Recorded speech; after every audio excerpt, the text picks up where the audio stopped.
Aotegengroa a 42 ans, elle détestait vivre dans le désert de Kubichi, situé dans la région autonome chinoise de Mongolie intérieure.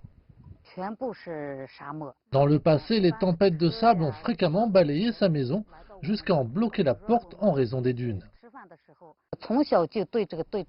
J'étais très mécontente de ma ville natale depuis mon enfance. En fait, je la détestais. Je me demandais pourquoi j'étais née dans ce désert où il n'y a aucune route. Je ne pouvais même pas vendre mon mouton. Mais maintenant, elle aime sa ville natale. Après des décennies de lutte contre le sable, le désert de Kubuchi n'a jamais été aussi vert depuis plusieurs générations. Et cela lui a permis d'apprécier une nouvelle source de revenus.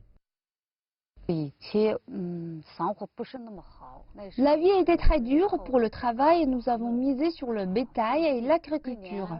Ma famille ne pouvait gagner que 10 000 yuan par an. Le premier signe de changement s'est produit il y a 10 ans, juste avant de commencer à planter des arbres. Au début, je pensais que planter des arbres dans le désert était impossible. J'ai éclaté de rire quand j'ai entendu l'idée et j'ai dit que c'était impossible. Aotegengroa n'a jamais pensé qu'avec une technologie avancée, le taux de survie des arbres plantés dans le désert atteindrait 95%. Le travail lui a apporté beaucoup plus de revenus, en particulier avec le gouvernement qui subventionne la plantation d'arbres. Puis elle a agrandi la zone de plantation et embauché des ouvriers. Aujourd'hui, elle gagne environ 200 000 yuan par an, soit 20 fois plus que sa famille à l'époque. Depuis les années 1990, le gouvernement local encourage les habitants et les entreprises à développer les industries écologiques. Leurs politiques favorables en ont incité beaucoup à investir dans des entreprises vertes. Cette méthode a considérablement allégé la pression des investissements du gouvernement, mais a également contribué à créer un marché actif pour les entreprises vertes.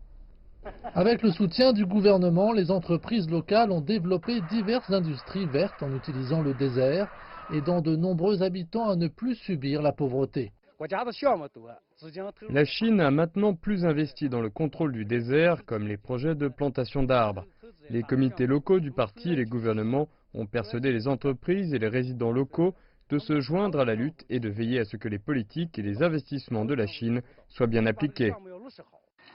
Aotegengroa vit maintenant dans une maison entièrement rénovée, sans dunes bloquant sa porte, mais entourée de routes qui mènent à la ville. Verdir le désert est devenu ma carrière. Je n'abandonnerai jamais, du moins tant que je pourrai travailler.